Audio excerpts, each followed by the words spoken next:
even fucking cry. Monkey D. Goofy. D. Goofy. Mother slobber this bad guy. Why would they do that, bro? Bro, because it's getting you ready, don't Yeah! No!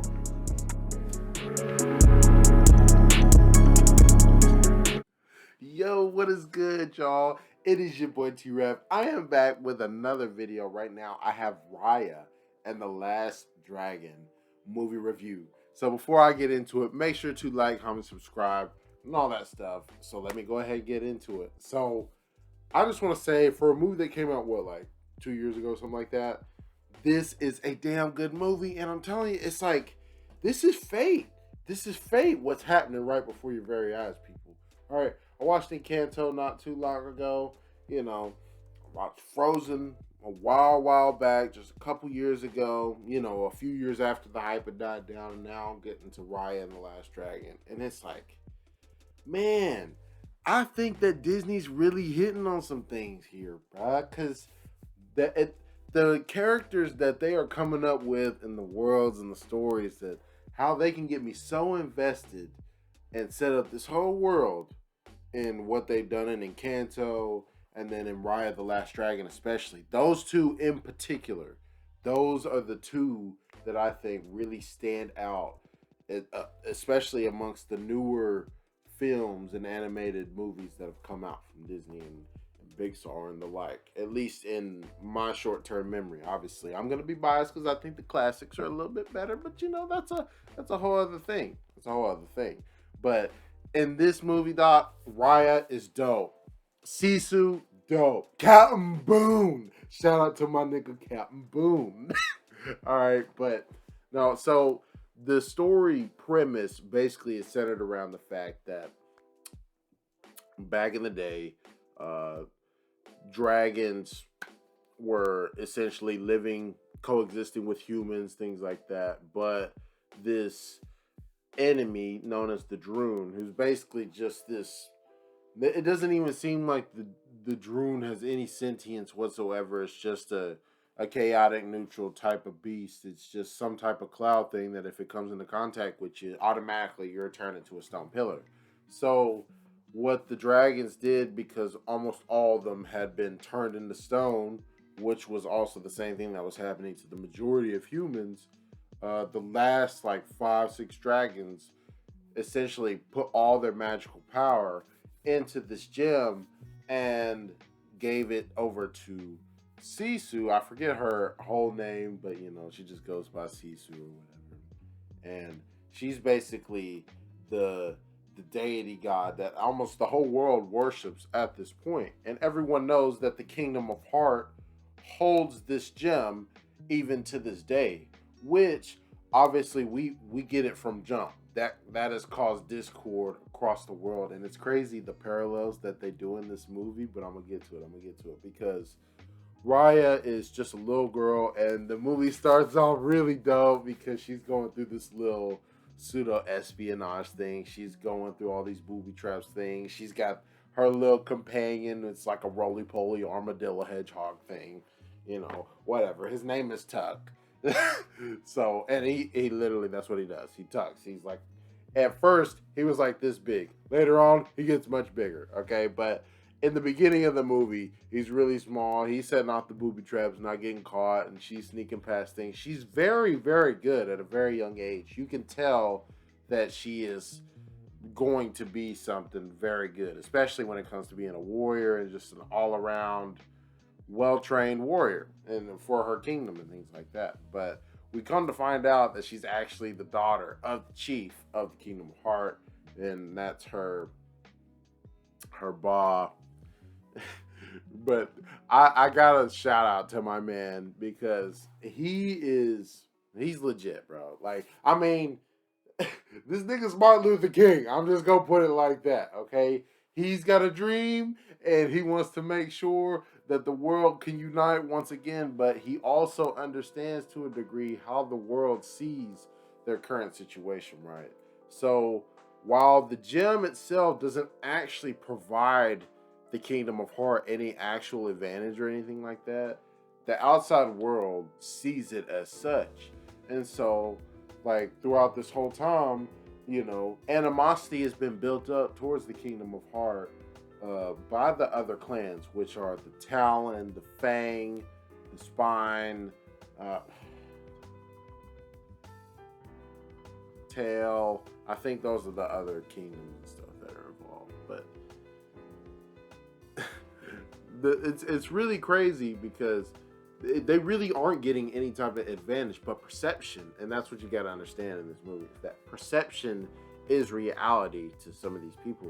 If you think that someone is inherently bad, you're going to obviously treat them with a certain level of bias, and you're not going to trust them as well as you should.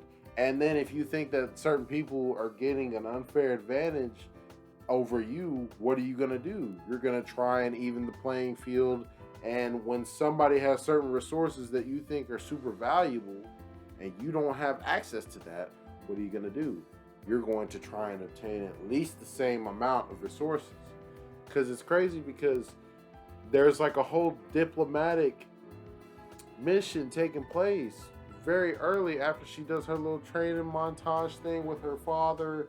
She wins but also loses in combat, but she technically wins her little battle with her father off of a small technicality, and she gets sworn in to be a protector of the gem of their guardian Sisu, right?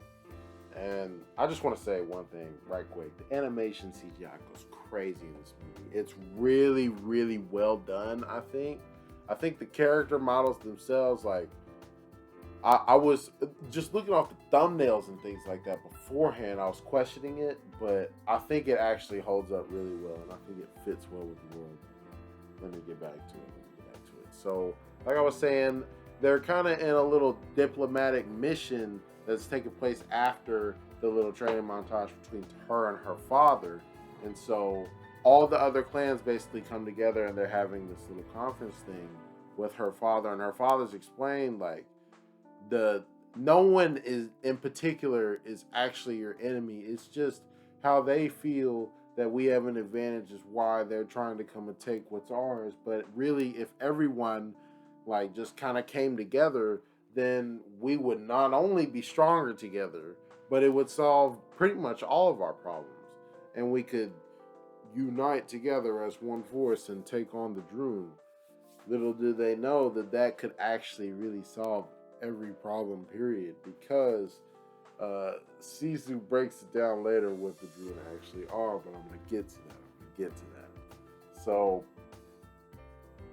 he's got this dream about restoring the land back to what it was, and the term that they use is Kumandra, because basically all the 5 parts, obviously you can tell by the names, the Fang, Spine, Talon, Tail, so on and so forth, the heart, that's the pieces of the dragon, and they kind of broke it up into the pieces of the map and kind of showed you with how the river flowed, that is like basically the makeup of the entire world as they know it, right?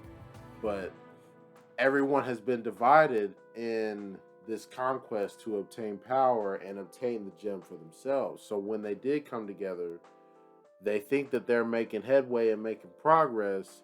And Raya even befriends a little girl named Amari, who's actually like the princess of the Fang Kingdom, right? But as it turns out, she trusts her a little too much, and she leads her right to the shrine, thinking that she's someone that she can put her faith and her trust in, and she backstabs her. And she leads people there, and the gem actually breaks and splits off into 5 pieces. So all the clans basically get a piece of the magical power, and it also greatly weakens the magic power of the gem. So the Droon end up invading the Kingdom of Heart and overrunning it and things like that, as people make a mad escape and a mad dash. And it's really wild, because definitely the choreo and the fighting in this movie is actually really sick, okay? Because in the first scene, you see how her father is fighting against her, but he's obviously like, oh, you're not gonna set a toe on this inner circle of this shrine. And he says it again later on when he's actually faced against people who are coming to take the gem from them, and he's like, you ain't gonna set no foot inside of this shrine. And I like that stuff, dog, because he was going in. He was giving folks the business, but at the end of the day, he was overrun, and the damage had already been done. The gem had already been split into pieces, and people had started already making off parts of it. And he starts making his way out the kingdom. He's trying to save as many people as he can, but he realizes that obviously it's going to come to a point where either no one survives or someone survives. So what he does, he entrusts his daughter. Even though she made such a mistake, he entrusts her and gives her the gem and tosses her out in the water, because that is the one known weakness that the Droon have. And it's really wild, because he tosses her out, and you can tell it's like when he first enshrined her as a guardian over the gem, like you could almost see in his face that he was happy, but he was kind of sad, because he probably knew what was gonna kind of come with the life of being a guardian of the gem. Like, it's an unfair burden that's placed on your shoulders, and little did she know that that is the day that literally the fate of the world was gonna be thrust upon her shoulders, right? Because all the other people of these kingdoms are idiots, dog. Like, they just continuously spit in the face of not only the chief of the Kingdom of Heart, who was really like the most legit dude, bro. He was trying to unite all of the kingdoms under one banner of Kumandra, what they used to be, not for any malicious intent, but just out of the sake of actually trusting people. And he said, because he said the cleanest thing so early in the movie, and Sisu actually says it later on. He's like, because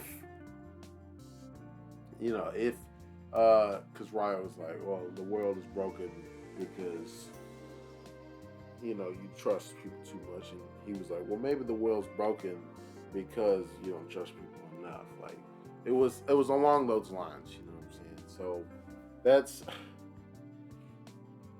amen.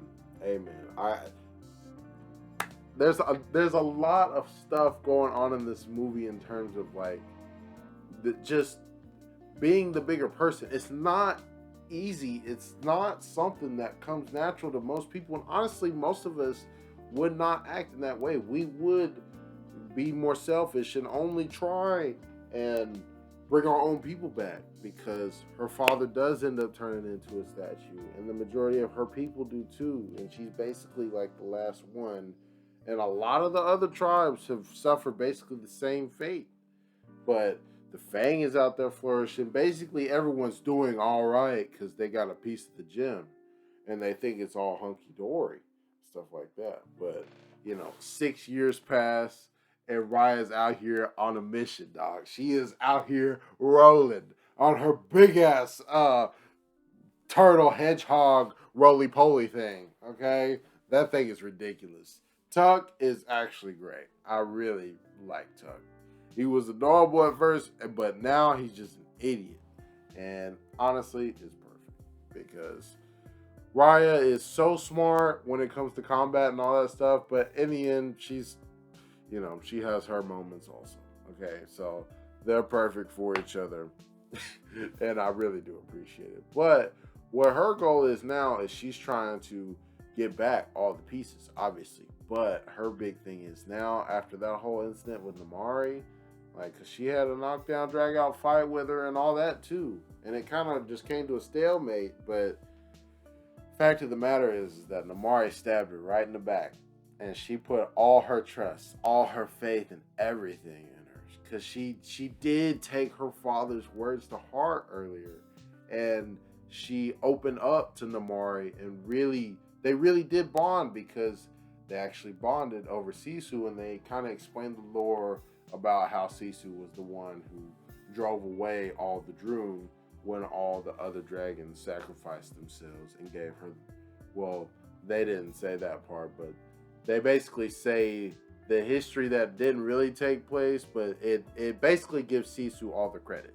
And she's the dragon that they're basically fangirls over. So, but also at the same time, you kind of learn on the side that the Kingdom of Fang is not actually quite as successful as they portray themselves to be.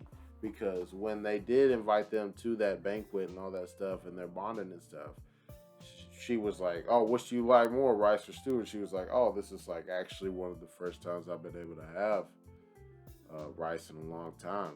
And she was like, the Kingdom of Fang may look real nice on the outside, but we kind of got our own problems too. So it is interesting because 6 years later, when you go forward, the Kingdom of Fang is like seems to be prospering and flourishing, and obviously Namari is the leader of all the armies and stuff like that, and her mother is carrying around a scepter with her big old gem in it, like she's just always owned it all her life. So it just makes me so mad because what Raya is trying to do is obviously unite all the gems back together in order to save her father. But that's pretty much the only interest she has in it. She has major trust issues after that whole incident with Namari. And she repeatedly states that. Like, her philosophy towards anybody, like, she's skeptical of any and every single person that she comes into contact with. But that actually starts to change when she comes into contact with Sisu, because she, in a moment of weakness, and I think at a bit of desperation, obviously there's a lot of pressure on her back because she's the only one really in the world at this moment that's fighting for the actual cause that will save the world in the end, right? And obviously, our MC's got to have a big goal in front of her and everything like that. But the fact that she's the only one that knows like what the actual mission is really kind of crazy. And a whole lot of pressure on her back. But major trust issues. She only wants to save her father out of doing all this, but she does pray to Sisu in a moment of weakness. And then Sisu actually manifests because I think she assembled 2 pieces of the gem and things like that.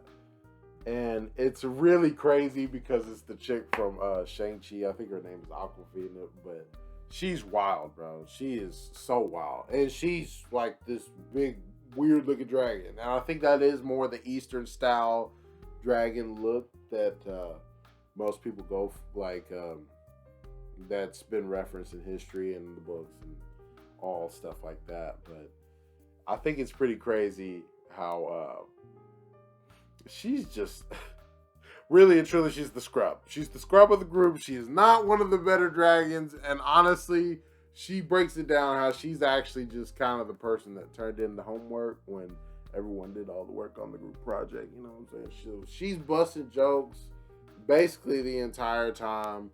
But her thing is like she trusts everybody way too much. And that puts them in some crazy predicaments later on. But it's really kind of wild because, as they start going on their journey to the other kingdoms and things like that, to assemble all the pieces of the gem, she could really use her help. But she chooses not to because she thinks that, people lose their mind when they actually saw the gem. What would they think when they finally see the actual dragon here live and in the flesh? Like, they would lose their mind. Like, they wouldn't even know what to do with themselves. So that's like too much of a risk to actually expose you to the people. So we travel from the Kingdom of Heart and we go over to the Kingdom of, I think it's the Tail Kingdom, where we meet Captain Boone. Shout out to Captain Boone, because they're running away from Namari, who's on their ass. I mean, like this whole time, basically, Namari's been on their ass. And most of that is due to the fact that the Fang clan is forced to try and do expansion, because I guess they're flourishing so much, but they don't have enough resources to actually sustain all the people that they've amassed at this point. So they have to start trying to take resources from other people. So in the end, we kind of know what this is gonna come down to. It's tough for Namari, and I kind of feel for her in that way because it's like you could tell that she's not bad, but it's like she's dedicated to her people. She's loyal to the soul. You know what I'm saying? It's like, what is she gonna do? Is she not gonna fight for her people? Is she going to, throw all that away over someone she kind of just met, or other people that really have no affiliation with their tribe and they're kind of people that they're at odds with? No, like that wouldn't even make sense. And most people would probably choose their own family over trusted other people like that. So I do kind of get it, but it's interesting because like Raya's on this mission, and so she beats Captain Boone. And she's running away from Namari, and he's this little swindler little boy, but he's also the master chef, obviously, and he rides out on his boat. He never leaves his boat. Obviously, really smart kid, but he's like the taxi and the chef and all that. So he really comes in handy in terms of just being our base, things like that, because I guess Raya is a princess, so she's got money on deck. That's not really an issue. And then they got to go to the different kingdoms and start taking the different pieces of the gems and things like that, right? So they go on to the kingdom of Talon, I think it is, right? And this is like, it almost looks like a red light district kind of city. Obviously, you don't see it like that, but it's like, it's a poppin' nightlife and things like that. And as soon as they get into the town, there's a con baby, and there are 3 monkeys. And my God, this stuff was absolutely ridiculous. The con baby was giving us the runaround for like 10 minutes, dog. The con baby was putting Raya to shame. And it was only due to Raya and Tuck's teamwork that they were actually able to put a stop to the con baby and the 3 little monkeys. This stuff was ridiculous, but it is pretty cool because the monkeys were basically that, like, that's their thing. She's the con baby, and that's her little family, I guess. And they con people, and that's how they make their living, because their family, or the little kid's family, had been turned into statues at some point in time back in the past. Same type of thing had happened to Captain Boone, right? Because he was by himself before. So they end up coming back to the boat, and so you start seeing they slowly start amassing people as they're going to the different kingdoms. And Sisu's there, obviously, but she hasn't been showing herself to other people as being a dragon, things like that. Then they go to the Spine Kingdom, where there's only one person left there. And they get the drop on Raya and Sisu, because Sisu just trusts people way too damn much. And she just goes up, tries to go to the front door, and they immediately get caught in a trap. And then, obviously, the chief gets them in his home, and he's actually kind of a little off his rocker. It's really kind of sad because he's by himself, bro. He is literally the only person left in his whole clan. You see all his people out in the courtyard, and it's really sad. But because he's like, oh, I'm gonna mess y'all up. I'm gonna mess y'all up real good. Like, he's not gonna do that. But I guess he has to put on that front and make it seem like his kingdom's still a kingdom, because as of right now, it really isn't, and it really kind of sucks because he's lost his kid, he's lost his people, everything. His whole clan, all gone. He's the only one left. So Namari actually pulls up at this point, and obviously they don't know that it's only one guy in there and things like that. But she's like, go ahead and turn over the fugitive Raya in the name of the Fang Kingdom, yada, yada, yada. Namari's got a huge chip on her shoulder right now because she's seeking the approval of her mother, but also at the same time, she thinks that all the stuff about Sisu and all that now is nonsense. Like, she believed in a hardcore way back in the day, but, patriotism and duty compels her at this point to just essentially forsake and forget all that in order to serve her country. You know what I'm saying? So Raya comes out, and they have a whole, have a whole little 1v1. She's actually just trying to buy time to make sure that Sisu, can Boom, Khan Baby, and then Tong, who was the chief or whatever, can get away with their pieces of the gem. Things like that. She's going to stall this whole little army. It's like 20 people or something like that, which is obviously probably Namari's personal guard. They have a whole 1v1. Namari's kind of giving her the business, but you can see she's like obviously kind of trying to hold back. She's just trying to buy time. But, Namari's really starts getting the best of her. And then Sisu can't really leave like that. So what she does, she comes in and she starts spraying the fog. Because it's really cool because each time they've gone to these different kingdoms and they pick up a different piece of the gem and they're restoring it to how it used to be or whatever, she gains different powers, which are actually different powers of her brothers and sisters. And she explains all that. So it's like one's fog, one is the glow. Don't necessarily know what that does. One is the rain. It's different stuff like that. So it's actually really cool. But Sisu like breaks her, her vow or whatever to Raya and goes ahead and goes dragon form and then pulls up out there, kind of causes a whole diversion and smoke screen and everything. And then she goes and tries to intimidate Namari. And Namari just like kind of loses all will to fight at that moment. And she just drops her weapon and things like that. And she just starts crying. And you can really see in her eye that it's like, this is everything to her right now. You know what I'm saying? The fact that she's even seeing that, like she literally said a few scenes before, like, oh, what, you still believe in all that stuff? Like, that's just nonsense. Like, what's wrong with you? And they even had another scene later as she was going back to her kingdom with her little army and stuff, right? Where they passed through a cemetery of dragons who are just statues at this moment. And no one stops and pays homage, but she's the only one that, they do, that's like they're paying homage, right? And paying their respects. So when she saw Sisu, it's like it just made her life at that moment, dog.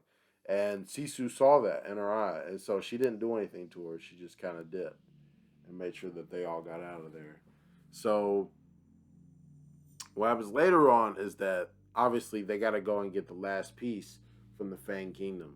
We know who has it. It's the queen and things like that. But Namari actually has it when they get to the kingdom. And Sisu's been telling Raya, it's like, Raya, like, I know that it's been tough. And I know that Namari stabbed you in the back, all that stuff. But you actually just have to trust her because she breaks down how the Droon were made from human discord and how the discontent and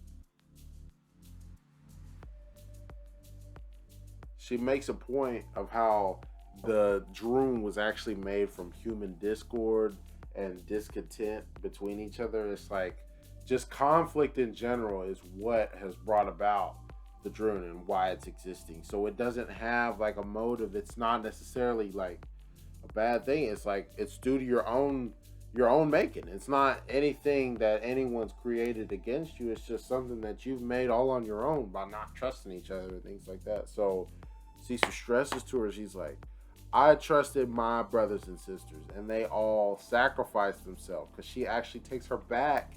She takes Raya by herself back right quick once she gathers like the fourth power, the power of her older brother, where she can run on the rain and it simulates flying.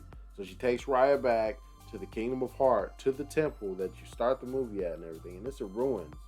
But she goes to spots on the wall and you actually see the dragons, doing the pose themselves. And you had wondered earlier why were the people like they all assumed this particular pose whenever they would get hit by the Droon and things like that, and they would freeze them as stone statues.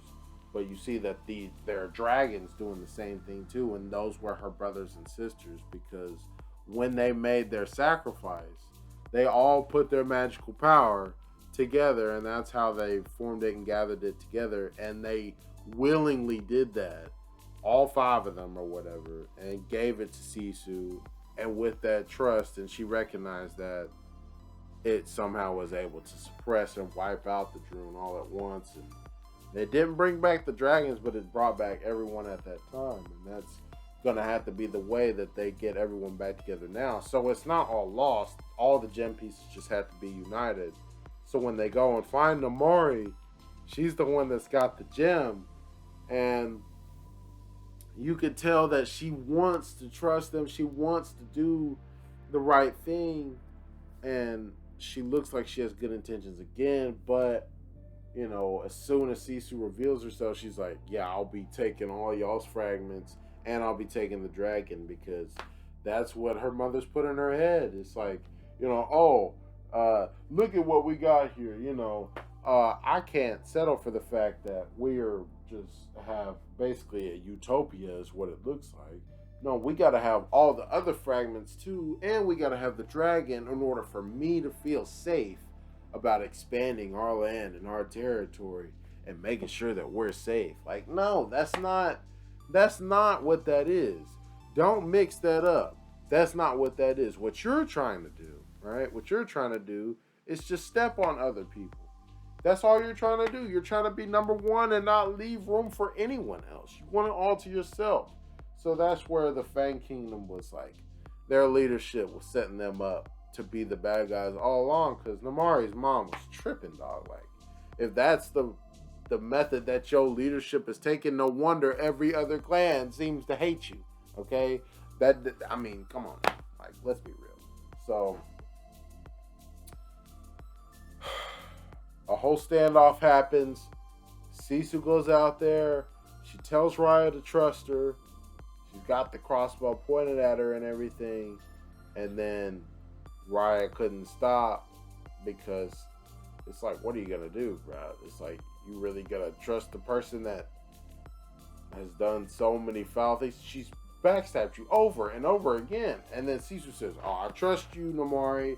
And she kind of looks like she slips up for a moment, and she accidentally fires a shot because Raya tries to stop her from taking all the gems. And then Sisu herself, and it ends up hitting Sisu and killing her, and she falls off the cliff. And it's crazy, because at that moment, all the power starts dying from all the gems, things like that. And what that actually causes, when the last dragon went out of commission, all the water started disappearing, which is obviously the only weakness that the Drune had. So they started invading the Kingdom of Fang. And then Raya's now, like, once that happened, Namari got away and all that, she went back to her kingdom. No, Raya did not. She stopped for a moment, but she went straight to the Kingdom of Fang, and she was on smoke.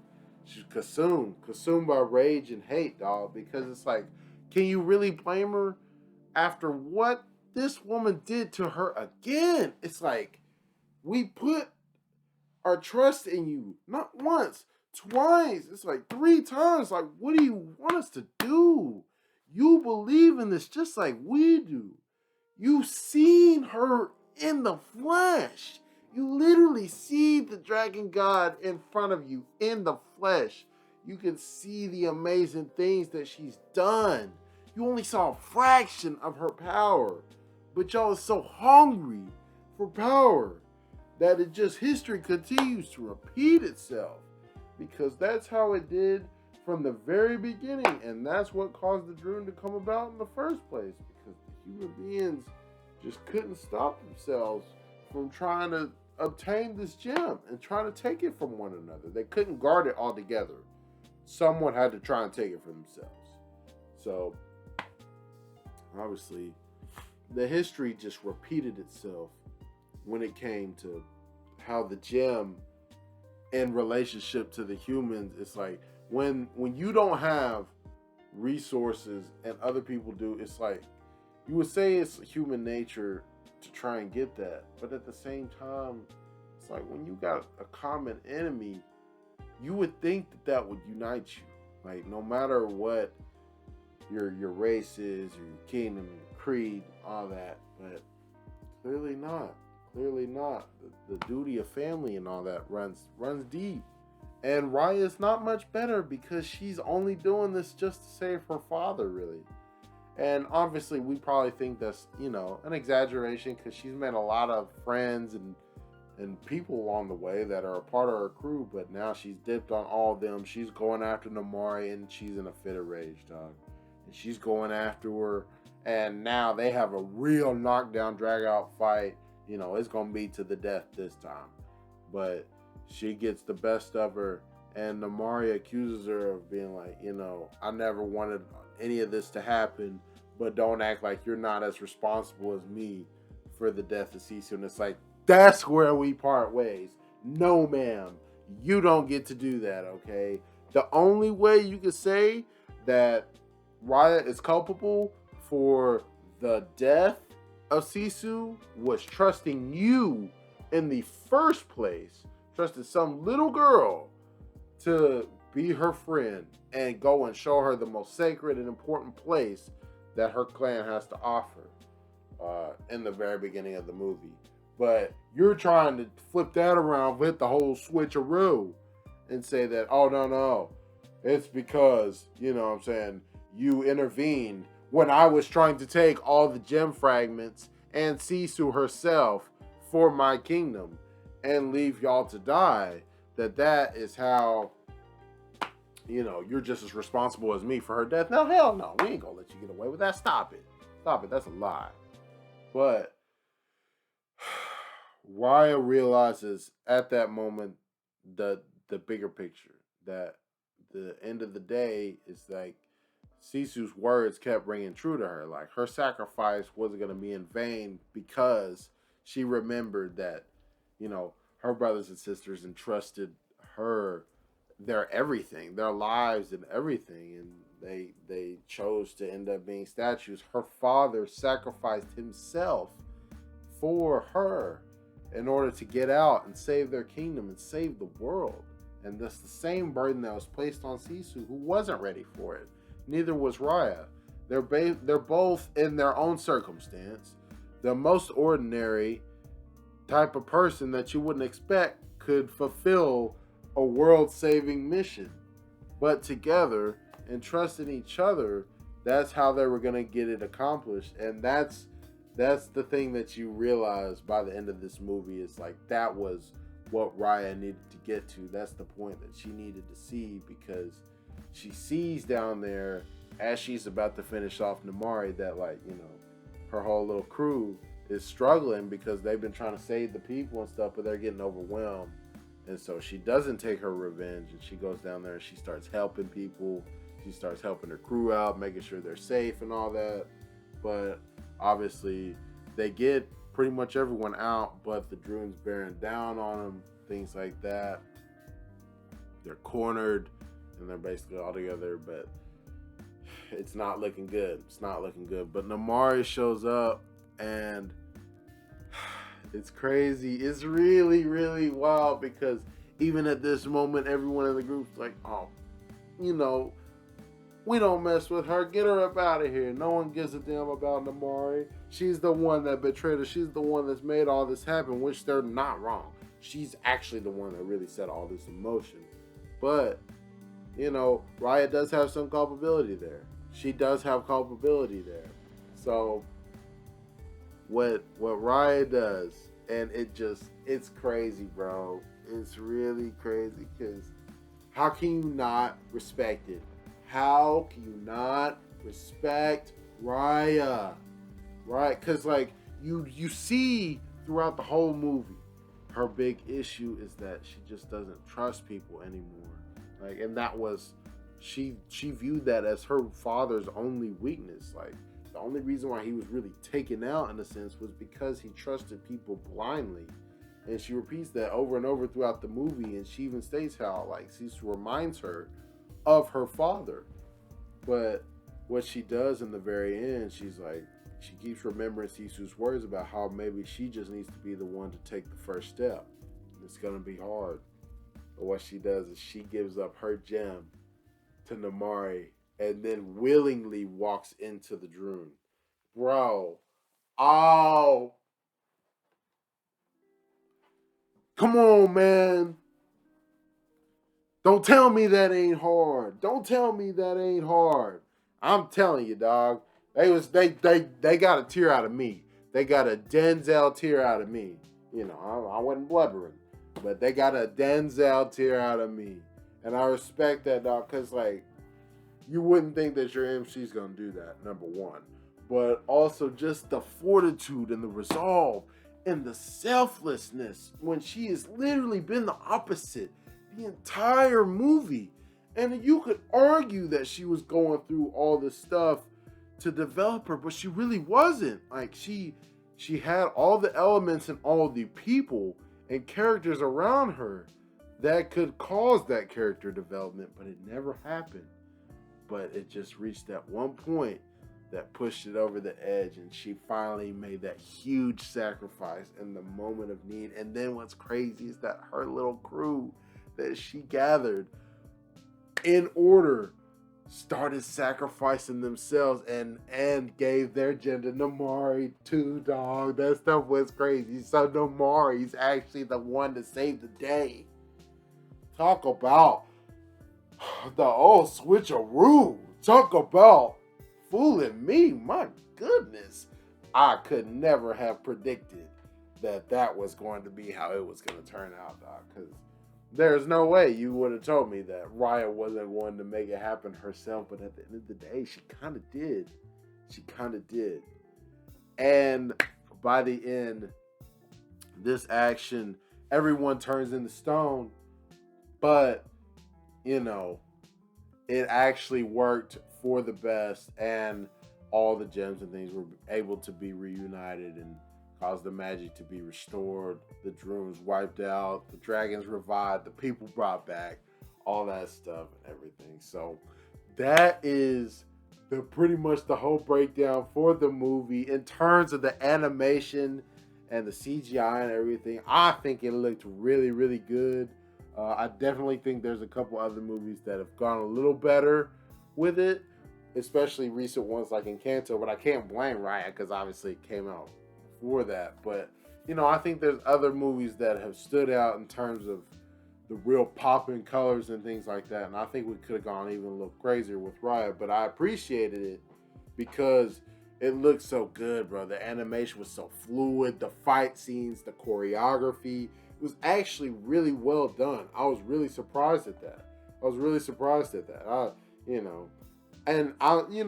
I like my musicals sometimes, and then I like just good ass OSTs. And, you know, for the most part, Raya and the Last Dragon had a really good OST. So, what else? The MC by the end, dog, had me standing up. I was damn near clapping my hands, man.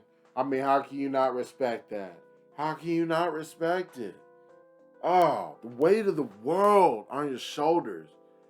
And you give that up after you've been stabbed in the back so many times. That's for hey. That's good. I like that.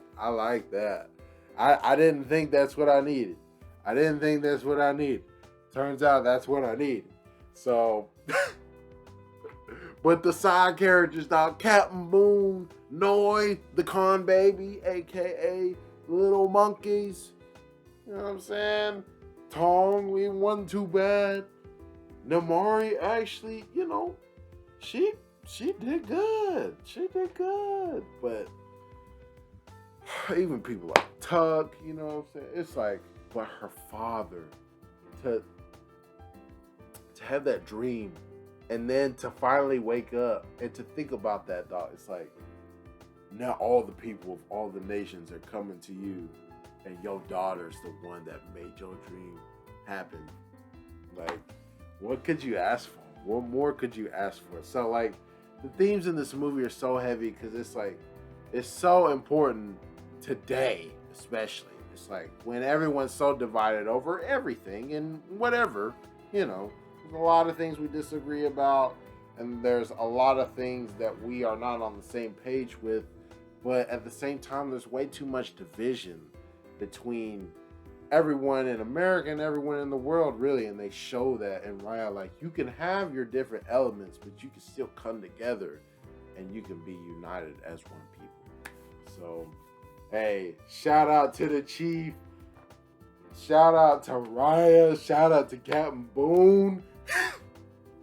And all my guys. It's like, hey, dope movie. Dope movie. I have to give it 8 out of 10. 8 out of 10. If I was to say there's any nitpicks, it's hard. It's hard because I actually think this movie was really, really well paced. I just think that there were some of the kingdoms that didn't quite get enough shine.